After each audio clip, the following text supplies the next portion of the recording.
আপনাদের Soumitra Basu 92.7 big FM এ শরণাগত অনুষ্ঠান শুনছেন। পুরাণ চিরন্তন।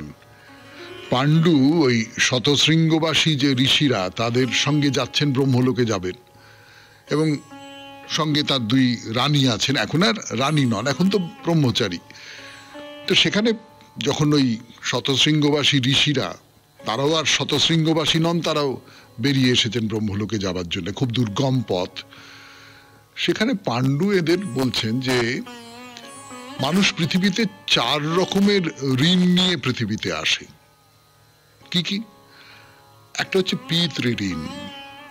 পিতৃঋণ, বাবা আমাকে পাঠিয়েছেন এই পৃথিবীতে, পিতার জন্যে আমি এই পৃথিবীতে আসতে পেরেছি, তার একটা ঋণ আছে। 2 নম্বর হচ্ছে দেব ঋণ, দেবতাদের প্রতি আমার একটা ঋণ আছে। 3 নম্বর হচ্ছে ঋষি ঋণ, আর 4 নম্বর হচ্ছে মনুষ্য ঋণ। তো এই যে 4টে ঋণ, এই 4টে ঋণ নিয়ে তো আমরা ওই পৃথিবীতে আসি। পুরাণের সময়কার এই ঋণ শোধ করবার যে ধরন, আজকের দিনে সেই ধরন নয়। পাণ্ডু কিভাবে এই ঋণ শোধ করার কথা বলেছেন সেটা আমরা বলবো। তার সূত্র ধরে আমরা নিজেরাও ভেবে দেখব যে আমরা নিজেরা কিভাবে এই যে 4টে ঋণ, পিতৃঋণ, দেব ঋণ, ঋষি ঋণ এবং মনুষ্য ঋণ, এইগুলো কি করে আমরা পরিশোধ করেছি বা করতে পারি। আগে পাণ্ডুর কথা বলি। পাণ্ডু কি বলছেন যে আমি যাগযজ্ঞ করে দেবঋণ থেকে মুক্ত হয়েছি। তবে দেবঋণ করতে গেলে আজকের দিনে তার যাগযজ্ঞ নয়, আজকের দিনে পুজো, ঈশ্বরে মতি, ভক্তি, এই সমস্ত দিয়ে, অর্থাৎ দেবতাকে স্বীকার করে নেওয়া, ঈশ্বরকে স্বীকার করে নেওয়া যে তুমি আছো, তোমার প্রতি আমি কৃতজ্ঞ, তোমার প্রতি আমি অনুগত, এইটা বুঝিয়ে দেওয়া। তাহলেই এই ঋণটা শোধ করা হলো। আমি সেই ঋণ শোধ করেছি যাগযজ্ঞ করে। বেদপাঠ তপস্যার দ্বারা ঋষি ঋণ থেকে আমি মুক্ত হয়েছি। আজকের দিনে বেদপাঠ মানে আমরা এইরকম করে ব্যাখ্যা করতে পারি যে আমি পড়াশুনো করেছি, আমি চারপাশের জগৎ সম্পর্কে জেনেছি, ব্যাখ্যা করেছি, আমার মননকে উন্নত করেছি, এই সমস্ত করে আমি ঋষি ঋণ। ঋষি বলতে এখানে যদি আমি ভাবি গুরু, যিনি আমার শিক্ষক, তার প্রতি আমার যে ঋণ, সেই ঋণ আমি এইভাবে পরিশোধ করেছি। রাজা হিসেবে প্রজা পালন করে আমি মনুষ্য ঋণ থেকে মুক্ত হয়েছি। তাহলে মানুষ হিসেবে আমার কতগুলো কর্তব্য নির্ধারিত আছে।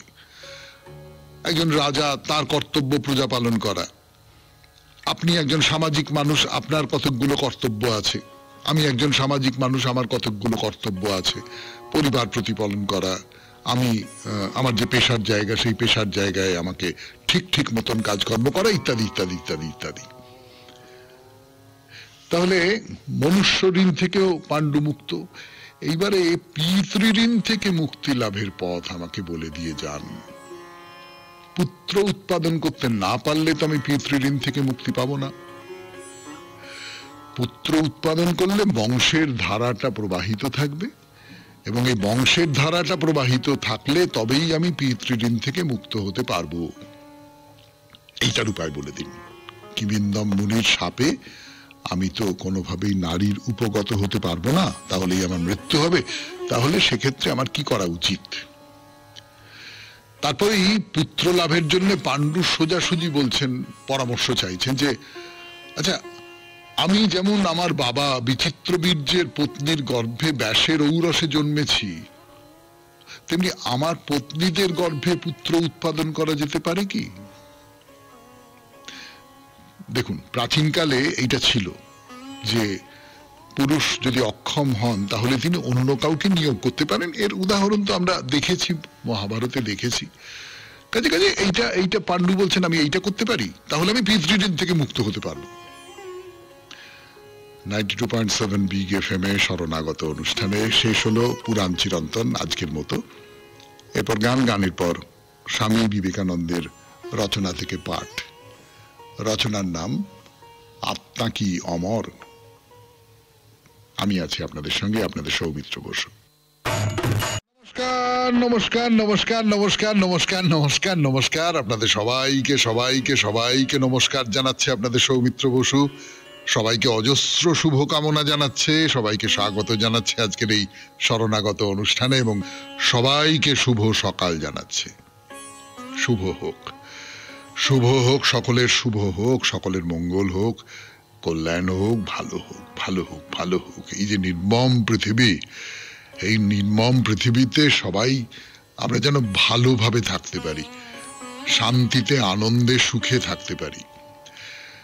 আজকে আসামের মহাপুরুষ শ্রী হরিদেবের আবির্ভাব তিথি এবং আজকে গণেশ চতুর্থী, গণেশ পূজা, সিদ্ধি বিনায়ক ব্রত আজকে, এবং সেই সঙ্গে শিব চতুর্থী, শ্রী শ্রী পার্বতী পূজা।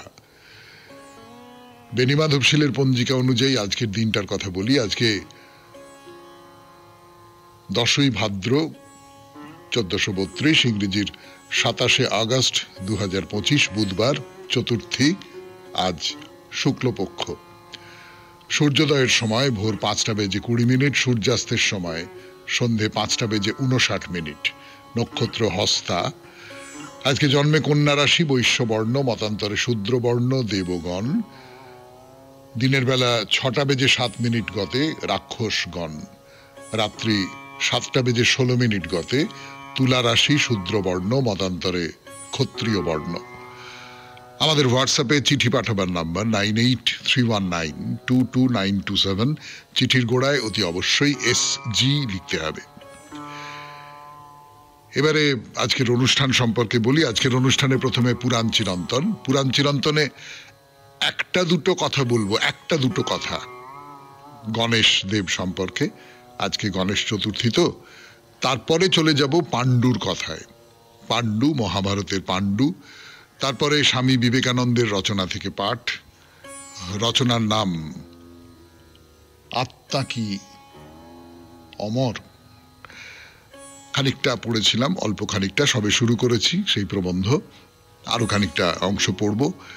তারপরে চলে যাব ভগবদ গীতার পাঠ ও ব্যাখ্যায়, স্বামী রঙ্গনাথানন্দজির ব্যাখ্যা, স্বামী গোকুলানন্দজির রচনা মানসিক চাপ জয় করার উপায় নিয়ে তার যে পরামর্শ, আপনাদের চিঠিপত্র, এবং শেষে বাইরে দূরে।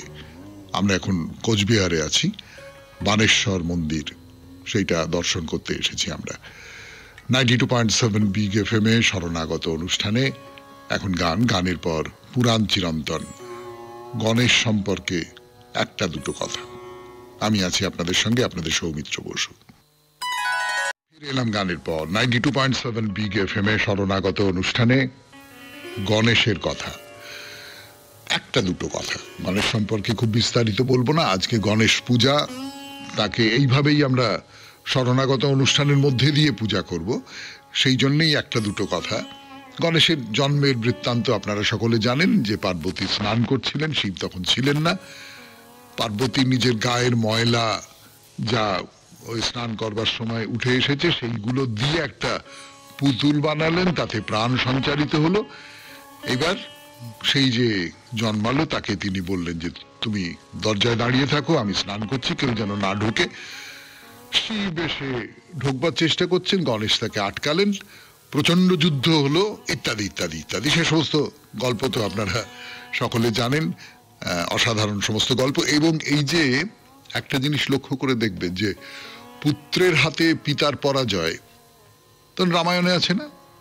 রামায়ণে আছে তো, পুত্রের হাতে পিতার পরাজয়, লবকুশের কাহিনী, হ্যাঁ, এরকম অনেক কাহিনী আছে। মানে পুত্রের হাতে পিতার পরাজয় কিন্তু একটা আর্কিটাইপ যাকে বলে, আর বারবার ফিরে ফিরে এসেছে। পুত্র পিতার চেয়ে বড় হয়ে উঠছে, এবং সত্যি যারা বাবা, সন্তানের পিতা, পুত্র সন্তানের পিতা বা কন্যা সন্তানের পিতাও বটে, তাদের ভেতরে ভেতরে একটা আকাঙ্ক্ষা থাকে যে আমার সন্তান যেন আমার চেয়ে বড় হয়ে ওঠে, এরকম একটা আকাঙ্ক্ষা কোথাও থাকে। তো গণেশের আরো কতগুলো বৈশিষ্ট্যের কথা আপনারা জানেন, যেমন ধরুন গজমুখ।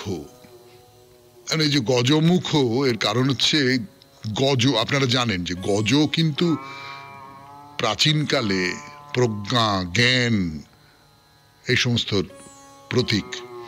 এবং সেই গজ, তার বড় বড় কান, অর্থাৎ অনেক কিছু তিনি গ্রহণ করেন, কান দিয়েই তো গ্রহণ করে, তখন তো পড়ার তুলনায় শোনা সেইটাই তো সেই যুগের বৈশিষ্ট্য। তো ওই কান দিয়ে অনেক কিছু গ্রহণ করেন, তা তার লম্বোদর মানে সেই সমস্ত কিছু যা কিছু গ্রহণ করেন সেইগুলোকে নিজের মধ্যে রেখে দেন। হ্যাঁ, তারপরে তার হস্তি দন্ত সেটা ভাঙা, অর্থাৎ অসম্পূর্ণতার মধ্যে থেকে তিনি নিজেকে সম্পূর্ণ করে তোলেন। মূষিক হচ্ছে অন্ধকারের প্রতীক, মূষিক হচ্ছে লোভী। গণেশের বাহন মূষিক, অর্থাৎ মূষিককে তিনি বশ করেছেন, লোভকে তিনি বশ করেছেন। এরকম সব বৈশিষ্ট্য, মানে এই যে গণেশের যে মূর্তিটা তৈরি করা হয়েছে তার এই ধরনের নানান রকমের বৈশিষ্ট্য রয়েছে, যার কতগুলো তাৎপর্য রয়েছে বলে পণ্ডিত মানুষ যারা, জ্ঞানী মানুষ যারা, যারা ব্যাখ্যা করেছেন, এই যে রূপের ব্যাখ্যা করেছেন, তারা সকলে বলেছেন। তো এই গণেশ দেবের পূজার দিন আজকে। আমাদের এখানে গণেশ পুজো ততটা হয় না, কিন্তু গণেশ হচ্ছেন সিদ্ধির দেবতা। সেই সিদ্ধিকে আমরা অর্থ করে নিয়েছি। আসলে সিদ্ধি মানে যে কোনো কাজে প্রথমে গণেশকে পুজো করতে হয়, তারও তো পৌরাণিক গল্প আছে, এবং তারপরে বেরোতে হয়, অর্থাৎ তুমি সফল হবে, তুমি সার্থক হবে। তো আমরা আজকে যে পৃথিবীতে আছি তাতে করে টাকা পয়সা পাওয়াটাই সার্থকতা, সেই জন্যে টাকা পয়সা পাওয়া এটা খুব গুরুত্বপূর্ণ। গণেশ পূজায় টাকা পয়সা চাওয়া হয় প্রায়, এবং মহারাষ্ট্রে গণেশ পূজা খুব বিখ্যাত, তার কারণ ওরা হচ্ছেন ব্যবসায়ী জাত। আমরা ততটা, তাও গণেশ পূজা এখন এখানে অনেক বেড়ে গেছে। যাই হোক, আজকে এই গণেশ দেব, গণেশকে মনে করলাম, আমরা তাকে প্রণাম জানালাম। এবার গান শুনবো, গানের পর চলে আসবো পাণ্ডুর কথায়। 92.7 বিগ এফএম এ শরণাগত অনুষ্ঠানে শুনছেন পুরাণ চিরন্তন। গান শেষ করে ফিরে এলো আপনাদের সৌমিত্র বসু 92.7 বিগ এফএম এ শরণাগত অনুষ্ঠানে। এবার স্বামী বিবেকানন্দের রচনা থেকে পাঠ, আত্মা কি অমর, যতটা হয়েছিল তারপর থেকে। এখন সমস্যাটি এক উভয় সংকটের আকার ধারণ করিতেছে।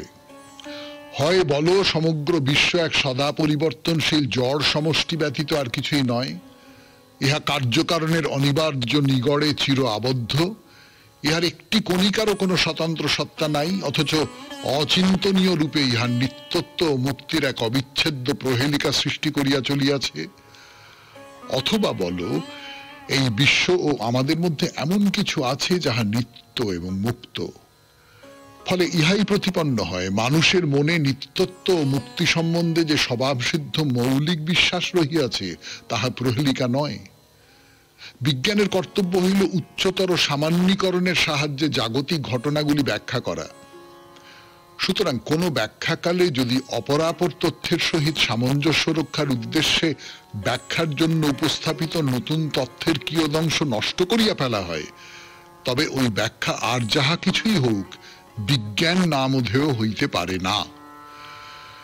অতএব যে ব্যাখ্যায় এই সদা বিদ্যমান এবং সর্বদা আবশ্যক মুক্তির ধারণাকে উপেক্ষা করা হয় তাহা উপরিউক্ত প্রকারে ভ্রান্ত, অর্থাৎ অপর তথ্যগুলি ব্যাখ্যা করিবার উদ্দেশ্যে উহার নূতন তথ্যের একাংশ অস্বীকার করে, সুতরাং উহা ভ্রান্ত।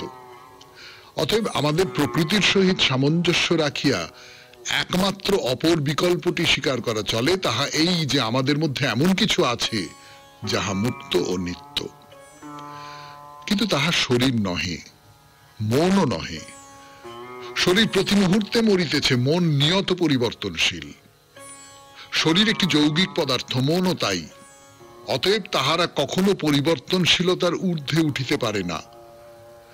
কিন্তু স্থূল জড় বস্তুর ক্ষণিক আবরণের ঊর্ধ্বে, এমনকি মনের সূক্ষ্মতর আবরণের ঊর্ধ্বে সেই আত্মা বিরাজমান, যাহা মানুষের প্রকৃত সত্তা, যাহা চিরস্থায়ী ও চিরমুক্ত।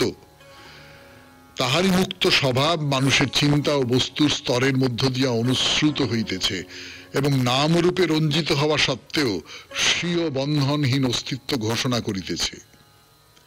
অজ্ঞানের ঘনীভূত স্তরের আবরণ সত্ত্বেও তাহারই অমরত্ব, তাহারই পরমানন্দ, তাহারই শান্তি, তাহারই ঐশ্বর্য উদ্ভাসিত হইয়া স্বীয় অস্তিত্বের সাক্ষ্য দিতেছে। এই ভয়শূন্য মৃত্যুহীন মুক্ত আত্মাই প্রকৃত মানুষ। যখন কোনো বহিঃশক্তি কোনো প্রভাব বিস্তার করিতে পারে না, কোনো পরিবর্তন ঘটাইতে পারে না, তখনই স্বাধীনতা বা মুক্তি সম্ভব। মুক্তি শুধু তাহারই পক্ষে সম্ভব যে সর্বপ্রকার বন্ধনের, সমস্ত নিয়মের এবং কার্যকারণের নিয়ন্ত্রণের অতীত। অর্থাৎ অন্য প্রকারে বলিতে গেলে বলা যায় যে অধিকারী সেই শুধু মুক্ত এবং সেই জন্যই সে অমর হইতে পারে। মুক্ত, অবিকারী ও বন্ধনহীন এই যে জীবাত্মা, এই যে মানবাত্মা, ইহাই মানুষের প্রকৃত স্বরূপ। ইহার জন্মও নাই, মৃত্যুও নাই। এই মানবাত্মা অজ, অমর, শাশ্বত ও সনাতন। শুনলেন স্বামী বিবেকানন্দের রচনা থেকে পাঠ। আত্মা কি অমর, এই যে রচনাটি এখানেই শেষ হলো। পরের দিন আবার নতুন লেখা পড়ে শোনাবো, আত্মা, প্রকৃতি ও ঈশ্বর। আপাতত গান, গানের পর ভগবদ গীতার পাঠ ও ব্যাখ্যা। আমি আছি আপনাদের সঙ্গে, আপনাদের সৌমিত্র বসু। গান শেষ, কথা শুরু। 92.7 বিগ এফএম এ শরণাগত অনুষ্ঠানে এখন ভগবদ গীতা থেকে পাঠ। স্বামী রঙ্গনাথানন্দজির অনুবাদ এবং ব্যাখ্যায় ভগবদ গীতার 3য় অধ্যায়ে প্রবেশ করেছি আমরা। পড়ে শোনাচ্ছি এবার অর্জুন কি বলছেন। অর্জুন বলছেন, হে কৃষ্ণ, যুদ্ধক্ষেত্রে আমি কিভাবে ভীষ্ম ও দ্রোণের মতো লোকের গায়ে তীর নিক্ষেপ করব? তারা যে আমার পূজ্য। এখানে আরো সুসংবদ্ধ ভাষার প্রয়োগ দেখা যায়। সংখ্যে বলতে যুদ্ধক্ষেত্র বোঝায়। যুদ্ধক্ষেত্রে কিভাবে আমি ইষুভি প্রতিযোৎসি, আমি তীক্ষ্ণ বাণ দ্বারা যুদ্ধ করব ভীষ্ম ও দ্রোণের মতো মানুষের সঙ্গে। তারা যে আমাদের জ্যেষ্ঠ। দ্রোণ হলেন আচার্য আর ভীষ্ম হলেন প্রপিতামহ তুল্য। তাই শ্রীকৃষ্ণের কাছে অর্জুন প্রথম প্রশ্নটি রেখেছেন। দ্বিতীয়ত, আমার শ্রদ্ধেয় জ্যেষ্ঠদের হত্যা না করে সংসারে ভিক্ষান্নে জীবন ধারণ করাই আমার পক্ষে যথার্থ বেশি কল্যাণকর হবে। এই স্বার্থান্বেষী লোকগুলিকে বধ করে আমি কেবল রুধিরাক্ত সুখভোগেরই আস্বাদ পাব। গুরুন হত্যা, গুরুজন হত্যা না করে, এখানে গুরু অর্থে শুধু আচার্যকে নয়, সকল শ্রদ্ধাস্পদ জ্যেষ্ঠদের বোঝাচ্ছে। হি মহানুভাবান অর্থাৎ মাননীয় ব্যক্তিদেরও বোঝাচ্ছে। শ্রেয় ভক্তুম ভৈক্ষ্যমপিহ লোকে, এর থেকে বাড়ি বাড়ি ভিক্ষা করা আমার পক্ষে আরো বেশি কল্যাণকর হবে। হত্বা অর্থ কামান তু গুরু নিহৈব ভঞ্জীয় ভোগান রুধির প্রদিগ্ধান।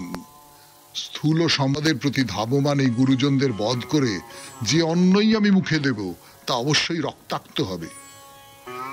অর্থ কাম বলতে কাম বা বাসনা ও অর্থ বা সম্পদ বোঝায়। তাদের কেন অর্থকাম বলা হলো?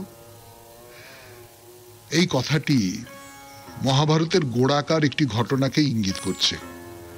যুদ্ধারম্ভের ঠিক আগে জ্যেষ্ঠ পাণ্ডব যুধিষ্ঠির প্রতিপক্ষের সঙ্গে যুদ্ধে লিপ্ত হতে চাননি। তিনি নিরস্ত হয়ে পায়ে হেঁটে বিপক্ষ দলের দিকে গেলেন। দুদলে যোদ্ধাগণ বিস্ময় ভাবতে থাকেন এর অর্থ কি হতে পারে। শেষে তিনি ভীষ্ম, দ্রোণ ও শল্যের পদধূলি নিলেন। তারাই ছিলেন তার কাছে শ্রদ্ধাস্পদ ও বয়োজ্যেষ্ঠ।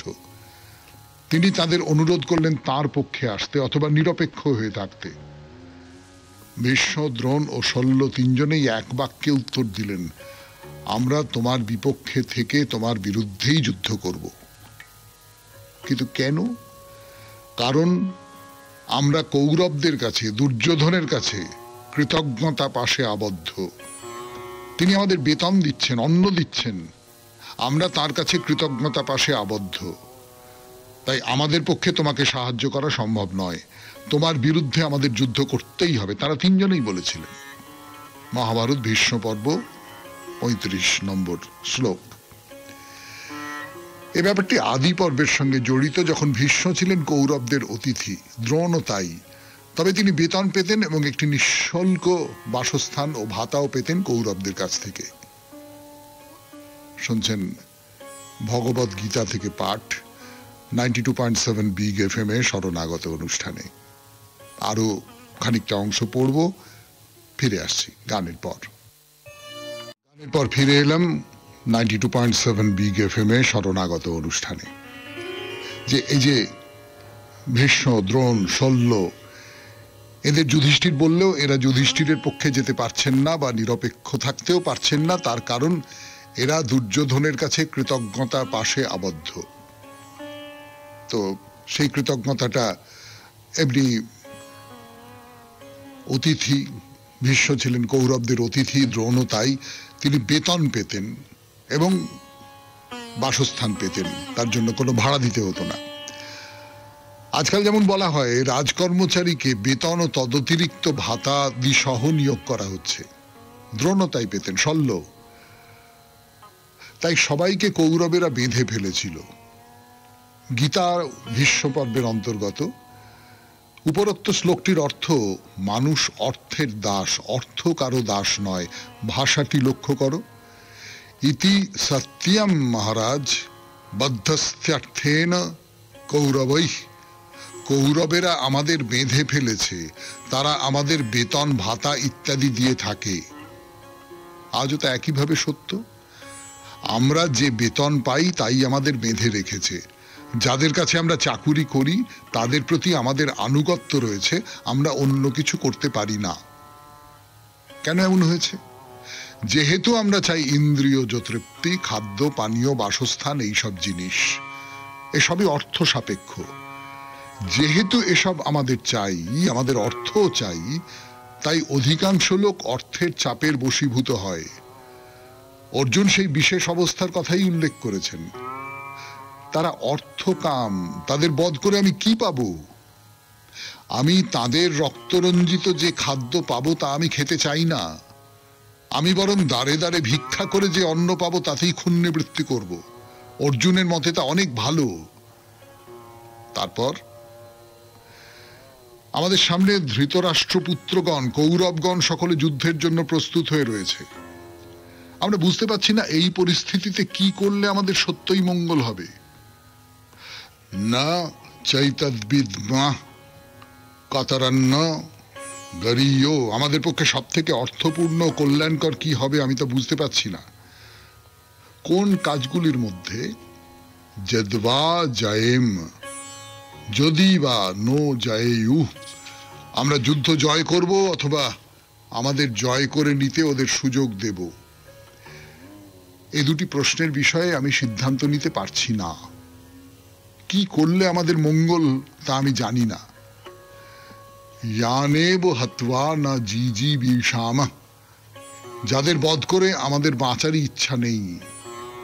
তেব স্থিতা প্রমুখে ধার্ত রাষ্ট্রা, আমাদের সামনে যেসব কৌরবগণ তথা ধৃতরাষ্ট্রপুত্রগণ অবস্থান করছেন, ওই ওদের সব বধ করে আমার কাছে জীবনের আর কোনো অর্থই থাকবে না। অর্জুন বলছেন। শুনলেন ভগবত গীতা থেকে পাঠ 92.7 বিগ এফএম এ শরণাগত অনুষ্ঠানে। এবার স্বামী গোকুলানন্দ। ফিরে আসছি, একটু গান শুনে নি। 92.7 বিগ এফএম এ শরণাগত অনুষ্ঠান শুনছেন। আমি আছি আপনাদের সঙ্গে, আপনাদের সৌমিত্র বসু। স্বামী গোকুলানন্দজির রচনা থেকে পাঠ করে শোনাচ্ছি। চাই নিয়মিত অভ্যাস, এই হচ্ছে এই রচনার শিরোনাম। মূল গ্রন্থটির নাম মানসিক চাপ জয় করার উপায়। যতটা পড়েছিলাম তারপর থেকে পড়ি। এক মহাযোগী একবার বলেছিলেন, আমাদের আধ্যাত্মিক অনুশীলন যেদিন সার্থক হয় সেদিন সবকিছু চলে স্বচ্ছন্দ গতিতে। যেদিন আমরা ব্যর্থ হই সেদিন কোনো কাজেই সাফল্য আসে না। ক্যাপ্টেন রিনেনবেকার এর উদাহরণ দিয়ে ব্যাপারটা একটু বিশদ করি। ক্যাপ্টেন রিনেনবেকার মহাব্যস্ত লোক ছিলেন, নানান দায়িত্ব সামলাতে হতো তাকে। সব কাজই তিনি করতেন এক শান্ত সহজ ভঙ্গিতে। একবার এক বন্ধু তাকে জিজ্ঞাসা করলেন, সমস্ত কর্ম সম্পাদনেই তার এই শান্ত সহজ আত্মবিশ্বাসের উৎসটা কোথায়? বন্ধুর প্রশ্ন করার দিনটিতেই ক্যাপ্টেনের কর্মস্থলে বেশ কিছু সমস্যা সৃষ্টি হয়েছিল। যাদের কাজ করার আসার কথা তারা কেউ সময় মতো আসেনি এবং স্বভাবতই ক্যাপ্টেন মনে মনে বেশ উদ্বিগ্ন হয়েছিলেন। কিন্তু বাহ্যত তার মধ্যে অশান্ত উদ্বেগ বা চাপের কোনো প্রকাশই ছিল না। উত্তেজিত হলে তো আর পরিস্থিতির উন্নতি কিছু ঘটবে না, এটা ক্যাপ্টেন ভালোভাবেই জানতেন। বরং পরিস্থিতিকে মানিয়ে নেওয়াই উচিত। যা তার নিয়ন্ত্রণের বাইরে তা নিয়ে অযথা হইচই করে কি লাভ। ক্যাপ্টেন তখন বন্ধুকে বললেন, একটা বিশেষ প্রক্রিয়ার অনুশীলনই আমার সমস্ত শক্তির উৎস। রোজ একটা নির্দিষ্ট সময়ে আমি দেহটাকে অসাড় করে শুয়ে থাকি। আসলে তিনি শবাসন অভ্যাস করতেন, দেহকে সম্পূর্ণ শিথিল করে শবের মতো পড়ে থাকা।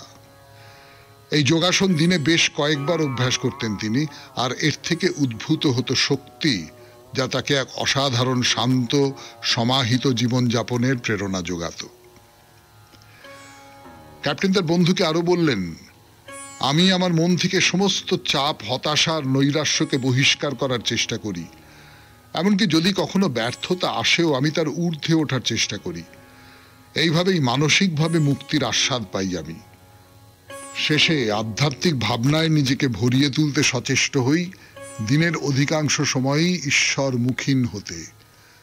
এতে এমন এক সমন্বয় বোধে আমার মনটা পূর্ণ হয়ে ওঠে যে কোনো মানসিক চাপ বা উত্তেজনা আমায় আঘাত করতে পারে না।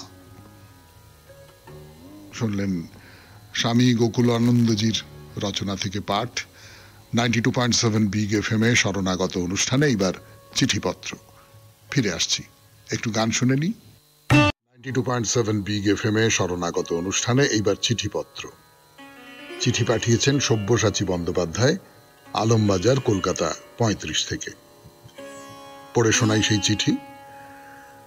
আমাদের বাড়ির কাছে বরানগর পাঠবাড়ি আশ্রম, যা স্বয়ং মহাপ্রভু চৈতন্যদেব ও তার পার্শ্বদের স্মৃতি বিবিত।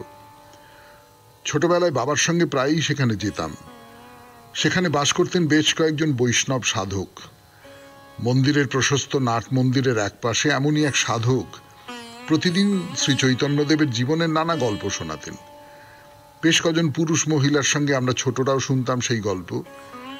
বিশেষ করে নীলাচলে যখন মহাপ্রভু হা কৃষ্ণ, কোথা কৃষ্ণ ইত্যাদি উচ্চারণ করতে করতে ছুটছেন, পেছন পেছন তার সাথীরাও ছুটছেন, তাদের মনে ভয় এই বুঝে অসুস্থ মহাপ্রভু পড়ে যাবেন। এই অংশের গল্প বলতে বলতে সেই সাধকের চোখ দিয়ে জল গড়াত। যারা শুনতেন তারাও চোখ মুছতেন। আমার চোখেও ঝরত জল। বলা যায় সেই সাধকের বলা সেই গল্প শুনে শুনে আমি মহাপ্রভু শ্রী চৈতন্যদেবকে কিছুটা হলেও আবিষ্কার করেছিলাম। এরপর কেটেছে 40 বছর। সেদিনের সেই বালক আজ পরিবারের কর্তা, সেই সাধকও আজ নেই। আছে পাঠও বাড়ি, একই রকম, কিন্তু যাওয়া হয় না অনেক দিন। আজ 24শে আগস্ট 2025 রবিবার সকালে সেই অনুভূতি ফিরে এলো আবার। বৃষ্টি ভেজা আমার ছাদ বাগানের গাছগুলো কিছুটা পরিচর্যা করছিলাম আমি। তখন শরণাগততে শ্রদ্ধেয় সৌমিত্র বসু নীলাচলে মহাপ্রভুর শ্রীকৃষ্ণের প্রতি প্রবল আকুতির সেই অংশটি আবেগ সহকারে যখন বলছিলেন, তখন আমিও যেন ফিরে যাচ্ছিলাম সেই আমার ছোটবেলার রবিবারের সন্ধ্যায় পাঠবাড়ি নাট মন্দিরে। আজ সকালে সেই মহাপ্রভুর বলা হা কৃষ্ণ কৃষ্ণ কৃষ্ণ এই অংশটি শুনে আমার চোখ দিয়ে সত্যিই জল বেরিয়েছিল। এই যেন সেই ট্র্যাডিশন যা চলেছে আজও একইভাবে। সৌমিত্র বসু অধ্যাপক, নাট্যকার, নাট্য পরিচালক, অভিনেতা, আকাশবাণী FM প্রচার তরঙ্গের প্রাক্তন উপস্থাপক। এতগুলি পরিচয়ের পরেও তিনি যেন সেই অসাধারণ এক কথক যার এই বর্ণনা আমাদের অন্তঃকরণকে অশ্রুসিক্ত করে দেয় অনায়াসেই। শ্রদ্ধেয় সৌমিত্র বসু সহ শরণাগত পরিবারের সকল সদস্যকে সশ্রদ্ধ প্রণাম সহ সব্যসাচী বন্দ্যোপাধ্যায়, আলমবাজার, কলকাতা 35। এইসব চিঠিগুলো আমাকে একটু বিপদে ফেলে দেয়। দুদিক থেকে বিপদ আর কি, সেটা বলি আপনাদের। প্রথম যে বিপদের জায়গাটা সেইটা হচ্ছে যে এই চিঠিটা আমি পড়ব, মানে এই চিঠিতে আমার সম্পর্কে এত সব প্রশংসার কথা আছে, সেটা নিজের মুখে পড়তে আমার কিরম সংকোচ হয়, সত্যিই হয়। কিন্তু আমার অন্য দিক থেকে যেটা মনে হয় সেটা হচ্ছে যে আমি তো কোনো দায় চাপিয়ে দিইনি তার ঘাড়ের ওপর যে আপনি না আমার সম্পর্কে একটু ভালো ভালো কথা লিখবেন। তার নিজের যে স্বতঃস্ফূর্ত প্রতিক্রিয়া হয়েছে, সেই প্রতিক্রিয়া তিনি প্রকাশ করছেন। এখানে আমি বাধা দেবার কে? আমার কি স্পর্ধা যে আমি বাধা দেব? এইটুকুই শুধু বলতে পারি, আপনাকে নমস্কার, অনেক ধন্যবাদ। সত্যি সত্যি কখনো কখনো নিজেকে খুব সার্থক বলে মনে হয়।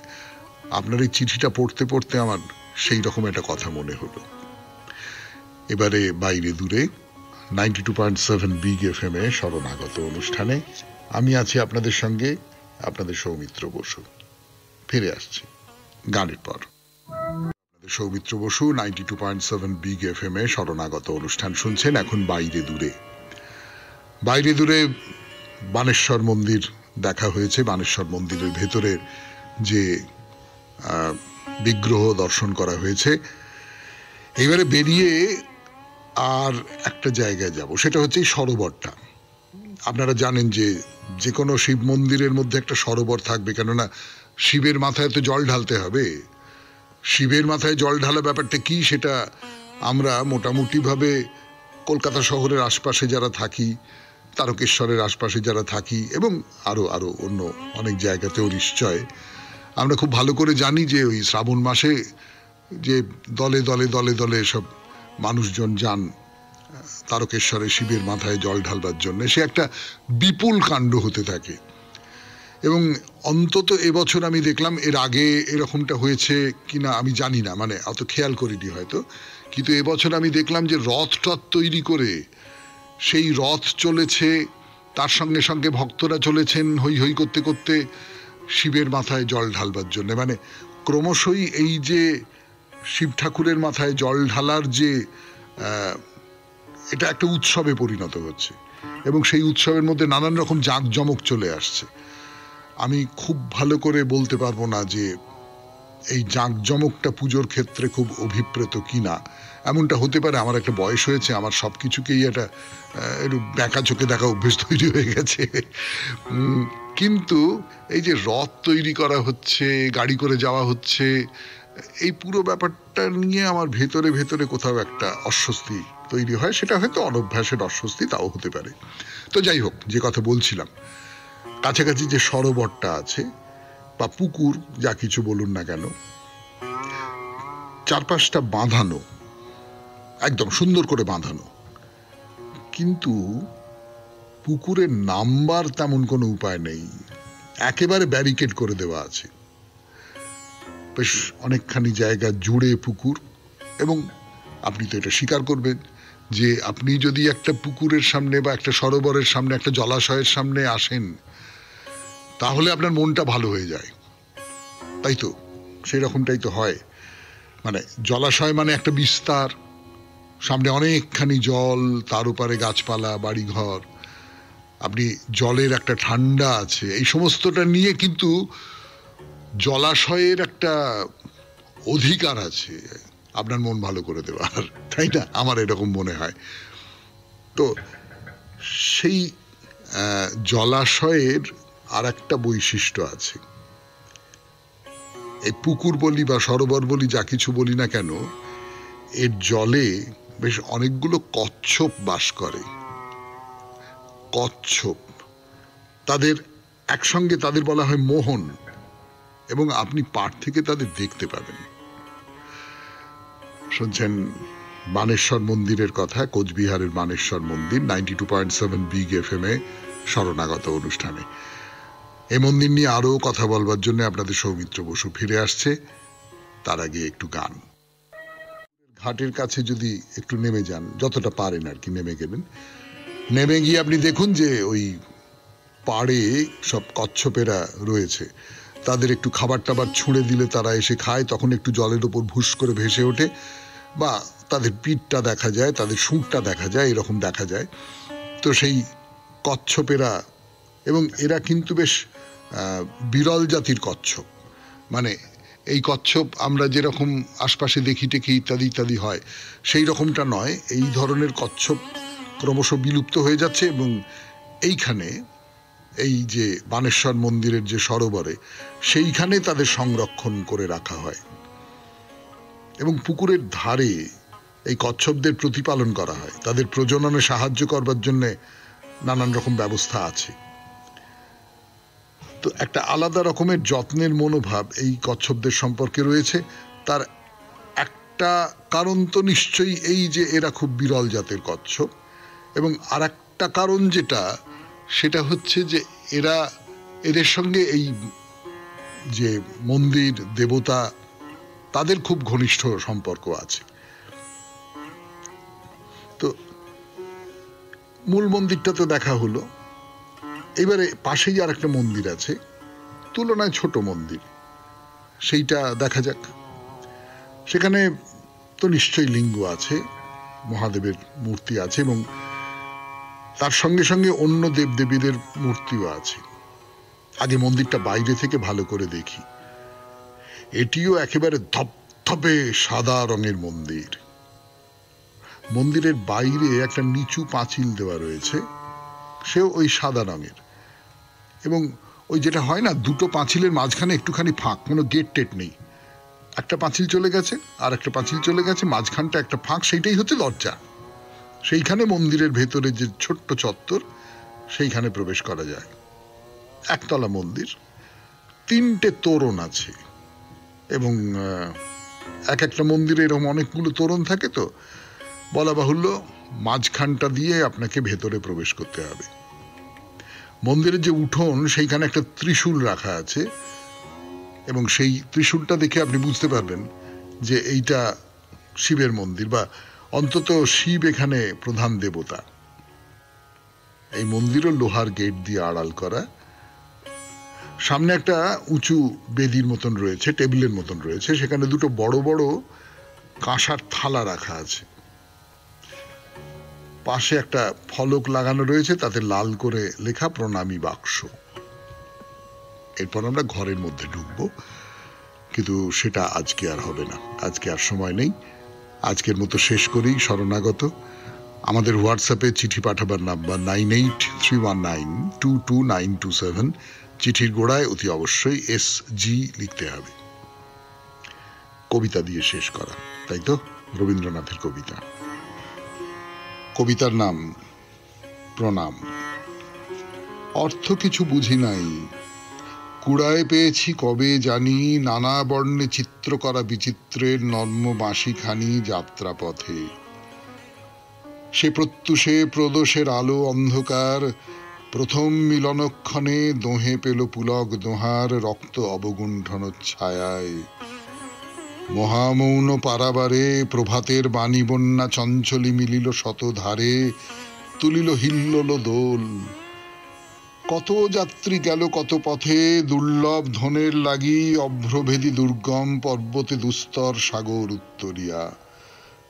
শুধু মোর রাত্রি দিন, শুধু মোর আনমনে পথ চলা হলো অর্থহীন। গভীরের স্পর্শ চেয়ে ফিরিয়াছি, তার বেশি কিছু হয়নি সঞ্চয় করা, অধরার গেছি পিছু পিছু। আমি শুধু বাঁশরিতে ভরিয়াছি প্রাণের নিঃশ্বাস, বিচিত্রের সুরগুলি গ্রন্থিবারে করেছি প্রয়াস আপন বিনার তন্তুতে। ফুল ফোটাবার আগে ফাল্গুনে তরুর মর্মে বেদনার যে স্পন্দন জাগে, আমন্ত্রণ করেছিল তারে মোর মুগ্ধ রাগিনীতে উৎকণ্ঠা কম্পিত মূর্ছনায়। ছিন্নপত্র মোর গীতে ফেলে গেছে দীর্ঘশ্বাস, ধরণীর অন্তঃপুরের অবিরশ্মি নামে যবে। তৃণে তৃণে অঙ্কুরে অঙ্কুরে যে নিঃশব্দ হুলুধ্বনি, দূরে দূরে যায় বিস্তারিয়া ধূসর জবনী অন্তরালে। তারে দিন উৎসারিয়া এই মাসির রন্ধ্রে রন্ধ্রে, যে বিরাট গূঢ় অনুভবে রজনীর অঙ্গুলিতে অক্ষমালা ফিরেছে নীরবে আলোক বন্দনা মন্ত্র জপে। আমার বাঁশিরে রাখি আপন বক্ষের পরে, তারে আমি পেয়েছি একাকী হৃদয় কম্পনে মম। যে বন্দি গোপন গন্ধখানি কিশোর কোরক মাঝে স্বপ্ন স্বর্গে ফিরেছে সন্ধানী পূজার নৈবেদ্য ডালি। সংশয়িত তাহার বেদনা সংগ্রহ করেছে গানে আমার বাঁশরি কলস্বনা।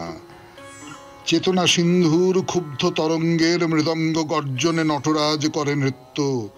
উন্মুখর অট্টহাস্য শনে অতল অশ্রুর লীলা মিলে গিয়ে কলরললোলে উঠিতেছে রনি রনি, ছায়ার উদ্র সে দোলায় দোলে অশ্রান্ত উল্লোলে।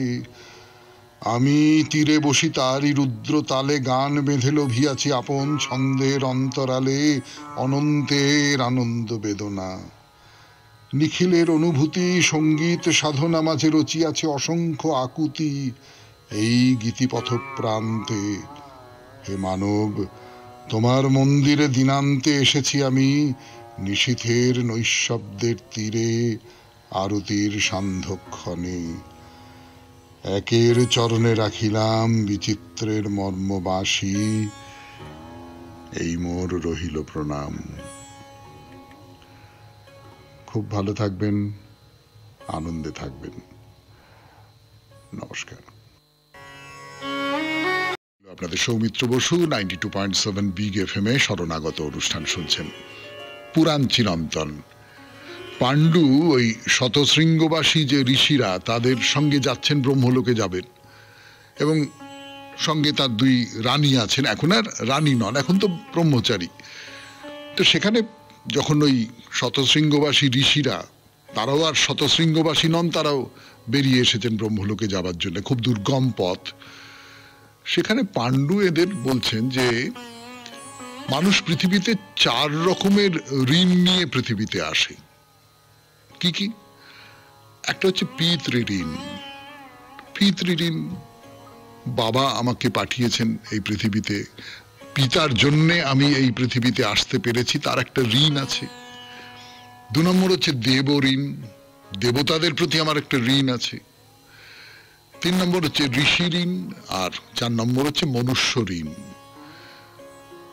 তো এই যে 4টে ঋণ, এই 4টে ঋণ নিয়ে তো আমরা ওই পৃথিবীতে আসি।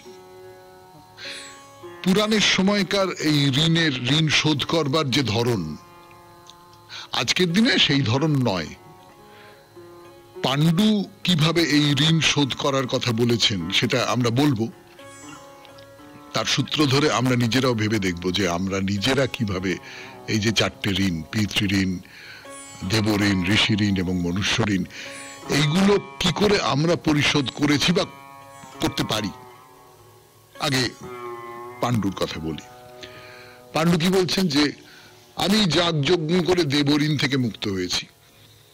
তবে দেবঋণ করতে গেলে আজকের দিনে তার যাগযজ্ঞ নয়, আজকের দিনে পুজো, ঈশ্বরে মতি, ভক্তি, এই সমস্ত দিয়ে, অর্থাৎ দেবতাকে স্বীকার